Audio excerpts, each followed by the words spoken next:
Sugeng enjang para adiyuswa, sugeng pepanggihan malih wonten ing renungan padintenan adiyuswa ing dinten Senen Kliwon 18 Mei 2026.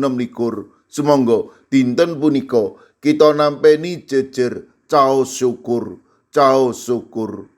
Para adiyuswa, saben titah ing jagat punika gesang saking sih rahmatipun Gusti. Manungsa saged nandur lan nyirami, nanging boten saged damel winih tuwuh. Woing bumi, Jawa, angin, lan padanging srengenge punika sedaya pangreksan saking Gusti. Mila nalika pasamuan mlebet ing riyaya unduh-unduh, kita boten namung ngaturaken woing bumi utawi barang darbi kita kemawon, nanging kita ugi ngaturaken manah ingkang kebak caos syukur lan panuwun minangka pralambang iman kita ing lelampaning gesang. Pangandaring Toret 3:1 ayat 11 ngendika, ing wekasani 7 taun ing mangsani nglilakake utang kaya kang wus katemtokake, yaiku riyaya tanceping tarup. Ing ayat punika Nabi Musa nglantaraken piwulangipun saderengipun kapundhut. Piyambakipun paring piwulang supados saben 7 taun bangsa Israel nindakaken riyadin tanceping tarup.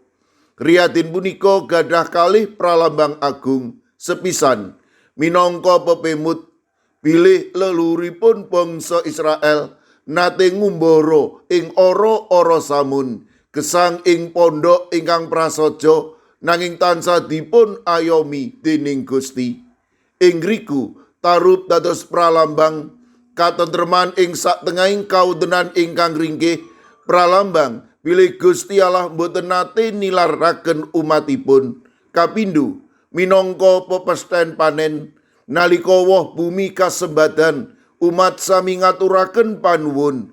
Riyadin punika dados piwulang bilih kemakmuran punika kedah nuntun bangsa Israel enget dumateng Gusti Allah. Para adiyuswa, cetha sanget bilih kamulyan lan kaluberan ingkang sejati namung wonten ing pangayomanipun Gusti. Gusti ngersakaken kita mboten namung ngaturaken caos syukur kanthi tembung, nanging ugi ngleluri iman lan nglampahi laku becik saben dintenipun. Saben berkah ingkang kaparingaken dados piwulang supados kita tansah enget Gusti lan andhap asor minangka wujuding katresnan kita dumateng Gusti. Ing satengahing pasamuan GKJ, para umat kanthi bingah semangat tresna nglestarekaken riyaya unduh-unduh minangka pepesthen iman lan caos syukur. Lumantar tradisi riyaya unduh-unduh, para putra samitipun ajak sinau ngaturaken caos syukur. Para sepuh nglantaraken piwulang lan tulodo. Matemah unduh-unduh punika dados piwulang iman ingkang ngreksa gesang bebrayatan kanthi kabecikan lan katresnan. Mugi mangsa unduh-unduh punika dados sumber kabingan ingkang nuntun pasamuan, ngraosaken sih rahmatipun Gusti kanthi temen bekti saha nuwuhaken katentreman. Amin. Sumangga kita ndedonga. Matur nuwun Gusti, dinten punika paduka paring pepemut Amri kawula tansah caos syukur lumantar riyaya unduh-unduh. Paduka berkahi para ati yuswa dalasan anak putu kawula ing pundiya papan. Monggo paduka ingkang reksa, paduka ugi ingkang tansah nganti. Kawula masrahaken kawulanipun Ibu Sriati Sutrisno lan ugi Ibu Mariati Wahyu Ujianto ingkang sampun nampi operasi kawula pitados kekalihipun menika enggal nampi wetahing kesarasan peparing paduka. Kawula ugi masrahaken Ibu Sumartini lan Ananda Gisele ing GKJ Sragen ingkang wedal samangke nembe nandhang sakit. Monggo Gusti paduka ingkang maringi kekiatan lan ugi bagas kesarasan ingkang wetah. Mirunggan kalau pasrahaken lare astama kusala wayah buyutipun Ibu Sukarjo GKJ Plengkung ingkang sampun nampi operasi lan sakmangke sampun sadar ananging wonten perkawis tinamtu. Kawula pitados paduka ugi badhe maringi kekiatan panglipuran malah kepara paduka enggal nyarasaken astama kusala punika. Mirunggan kalau pasrahaken Ibu Kaeksi wilayah Sekawan GKJ Magelang ingkang sampun miwiti kemoterapi. Paduka kemawon ingkang paring kekiatan kekendelan matema lumantar kemoterapi menika Ibu Kaeksi ingkang nampi wetahing kesarasan. Kawula ugi masrahaken Ibu Eka garwanipun Bapak Pendeta Daniel ing GKJ Ngablak ingkang badhe nglampahi operasi sesar ing dinten punika. Monggo Gusti paduka berkahi matemah Ibu Eka dalasan bayinipun manggihi kawilujengan inggih awit saking peparing paduka. Mirunggan kalau pasrahaken Eyang Eunice Pujianti ibu saking Bapak Indar Debarim ingkang wedal sakmangke nembe nandhang sakit. Monggo Gusti paduka ingkang tansah paring kekiatan, paduka ingkang ugi enggal maringi wetahing kesarasan. Kawula pasrahaken Ibu Ratnaningsih ing GKJ Ungaran ingkang nembe nandhang sakit. Mekaten ugi kawula pasrahaken Bapak Daniel Agus Suwarso ing GKJ Banyumanik. Mirunggan kawula pasrahaken Ibu Wardoyo GKJ Pugeran ingkang wedal sakmangke nembe nandhang gerah. Kawula ugi masrahaken Bapak Wiharto Semah saking Diaken Purwanti SA GKJ Magelang wilayah Sekawan. Sawetawis sedherek kawula ing GKJ Sragen ingkang wedal samangke nembe nandhang sakit. Ibu Sumartini lan Ananda Gisele. Sawetawis sedherek kawula ing GKJ Magelang ingkang nembe nandhang sakit. Kawula pasrahaken Bapak Joko Umboro, Pinisepuh Dwi Murwanto, Ibu Bambang HN, Ibu Rianto, Bapak Suparmin, Ibu Agnes Levi Rosa, Ibu Sutrisno, Ibu Ediati Sarmo, Mbak Cilik, Ibu Bintarsi, lan Ibu Sudiono. Mekaten ugi kalau pasrahaken Ibu Wahyu, Ibu Heni, Bapak Mangku, Ibu Pratiwi wonten ing pamulihan. Kawula ugi masrahaken Ibu Danu Sutardi, GKJ Wedi. Sawetawis sedherek kawula ing GKJ Sukorejo ingkang nembe nandhang sakit.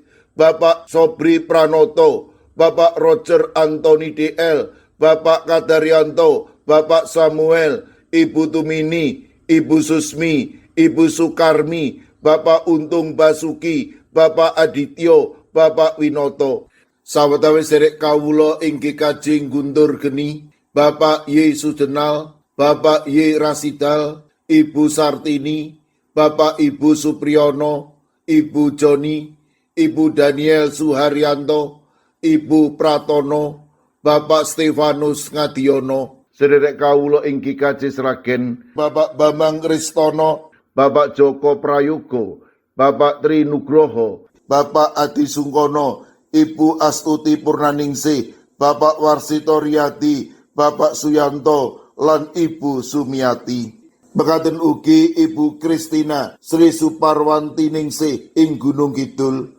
Kawula pasrahaken sedherek kawula ing GKJ Wonocatur, Ibu Daniel, Bapak Ujianto. Sedherek kawula ing KKJ Kabluk Ibu Suwarti, Bapak Darmo, Sederek Susi Artowati, Bapak Edi Mursetyo, Bapak Yosua Jimmy Paningsang, Bapak Triyoso. Kawula pasrahaken sedherek kawula ing Pugeran, Bapak Minto Taruno, Bapak Sugiri, Bapak Rakino.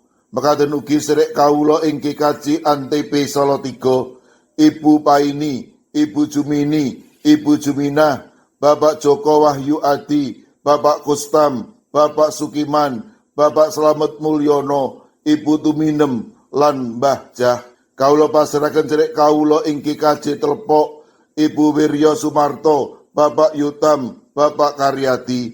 Sedherek kawula ing Klaten, Bapak Suranto, Bapak Harsono, Ibu Tiwi Bambang Sutomo. Sedherek kawula ing KKJ Ngablak, Ibu Wahyu Ningsih Wakijan. Sedherek kawula ing GITJ Trangkil Pati, Bapak Ibu Karyo, Bapak Ibu Toyo, Ibu Nani Cahyono. Mekaten ugi kalau pasrahaken Ibu Otniel Ngatius ing Wonosari, Bapak Yohanes Kuncoro ing GKJ Immanuel Solo, Bapak Wijongko ing GKJ Sedayu. Kawula pasrahaken sedherek kawula ing GKJ Wedi, Bapak Sudiat, Bapak Paminto Saputro. Ing GKJ Mijen, kawula pasrahaken Ibu Purwaningsih Sunaryo, Ibu Elizabeth Indarwati, Bapak Setyo Margono, Bapak Moses Taji, Ibu Budiman Bultom. Ing GKJ Pamong Utomo Kalinegoro Magelang, kawula pasrahaken Bapak Mardiono, Ibu Marsudi, lan Ibu Sri Widarti. Mekaten ugi kawula pasrahaken sedherek Hesti ing GKJ Wonocatur, Ibu Lilik Sutopo ing GKJ Semarang Barat. Kawula pasrahaken sedherek kawula ing GKJ Ungaran, Bapak Hono Hadi Prasetyo, Ibu Ristiningsih, Ibu Dewi Teguh, Ibu Kristini Sunaryo, Ibu Suwartini Hadiono, Bapak Dwi Putro, Ibu Sugito, Bapak Sembiring, Ibu Surisno, Ibu Munarti, Bapak Ibu Tugiman. Kawula pasrahaken Bapak Yohanes Mudadi ing GKJ Tuban. Kawula pasrahaken sedherek kawula ing GKJ Wonosobo, Ibu Endang Sarjono, Bapak Yusuf Sunaryo. Kawula pasrahaken sedherek kawula ing GKJ Gondang Winangun, Ibu Lasiem, lan Eyang Sarwito ing GKJ Ngalian. Duh Gusti, kawula pasrahaken sinten kemawon ingkang wedal sak mangke nembe nandhang sakit lan ing pemulihan, para adiyuswa ing pundiya papan, monggo paduka ingkang reksa, paduka ingkang mitulungi, matemah sedayanipun menika paduka kiyataken lan paduka paringi bagas kesarasan ingkang wetah. Kawula pasrahaken sedaya pandonga pasambat kawula wonten ing asta paduka Gusti kawula Yesus Kristus. Amin. Sumangga para adiyuswa kita tutup pepanggihan kita renungan padintenan adiyuswa kanthi ngrepekaken kidung. Sumangga.